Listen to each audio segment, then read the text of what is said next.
Central African Time, and we're coming to you live from Johannesburg in South Africa.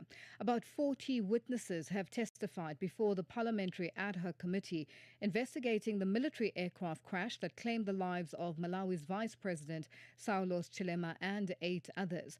The inquiry has revealed that the military Dornier aircraft was not equipped with either a cockpit voice recorder or a flight data recorder, meaning the black box data that underpinned the official 2024 findings never existed. Our committee chairperson Walter Nyamilandu says the inquiry is receiving substantial testimony that is helping to strengthen the investigation and establish the circumstances surrounding the crash. And for more on the parliamentary proceedings, we are joined on the line by our correspondent in Malawi, George Mhango. George, good afternoon, and thank you for joining us on Africa Update. A very good afternoon to you too. Now, George, the inquiry has heard testimony from about 40 witnesses. Take us through some of the testimonies given so far.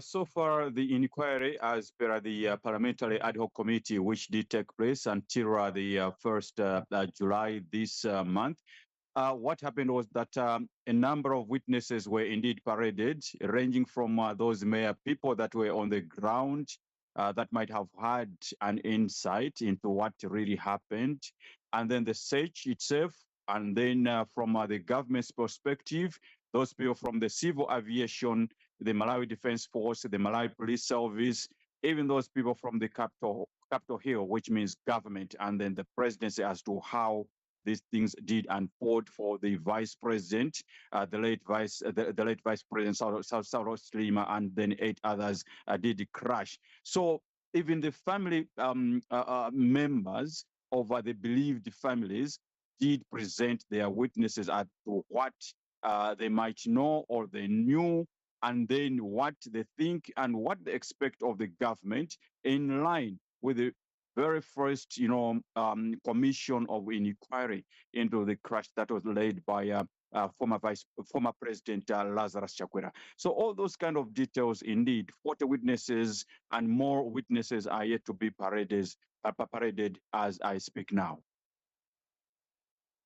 The revelation that the military Dornier aircraft neither had a cockpit, a voice recorder, nor a flight data recorder, that's the black box, change the direction of the investigation? Just how did it change it? And what was the reaction?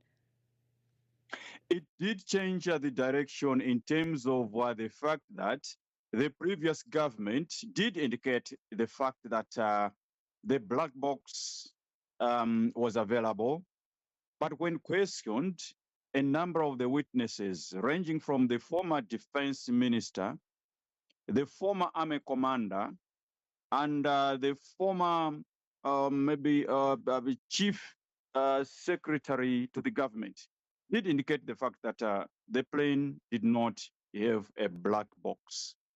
And there was justification to this based on what the former deputy army commander, now the current army commander, did say, is that according to the Chicago Convention, the aircraft was not supposed to have a black box, and it did not have a black box. And a number of issues were being, said to do with what should happen. But it was clear that any aircraft to do with the army needs not to have a black box in view of Malawi's, economic challenges. So the thought it was that it was not it wasn't good at that time to have a black box. So the narrative has completely changed, because in terms of the first inquiry, there was an indication that the black box was available, but now people are now wondering to say, what was contained in the aircraft, the Dornier itself. It means that maybe the discussion now is hovering on one-on-one basis as to what people saw, what people might have known in terms of the aircraft itself, taking off from Kamuzu International Airport, going to Mzuzu Airport in the northern city, which is a distance of about maybe a 15 to 20-minute flight. So the radar nowhere to be tracked, nowhere to be checked. So all those kind of things are now raising the eyebrows to say, why did the previous government talk about having the black box? And it is also an issue that is now being debated upon in the public domain, just like in Parliament, as Parliament is sitting for some other resolutions. So indeed, it's changed the narrative currently.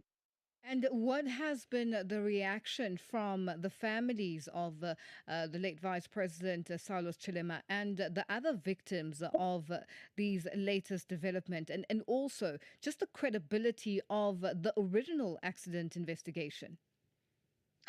Begin with in terms of the witness from uh, the spouse of the late Saulos Chilima, Mary Chilima, who appeared before the Parliamentary Ad Hoc Committee itself. She was of the view that one, she thanked the current government that at least they have mounted fresh investigations or a fresh inquiry into this, and that she was compensated at least, but she complained about other families who might not have gotten any compensation at all and who are also languishing. So you can imagine the stories. But all what she said, according to Mary Chilima, was that the truth has to come out, and each and every person who is willing to give out information leading to the plane crash itself should come forward. But suffice to say that other family members did indicate the fact that maybe they were not aware of any insurance claims, some of which, the panel of the Parliamentary Ad Hoc Committee were able to advise to say, at least you can make some insurance claims.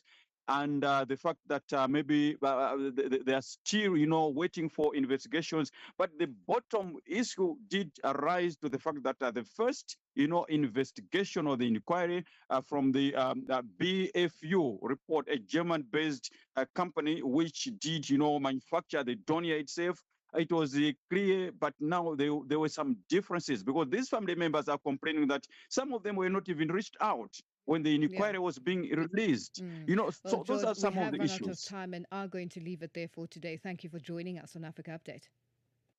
Thank you very much. Our correspondent in Malawi, George Mhango, joining us on the line. Africa Update with Lulu Gaboo. The Paraguayan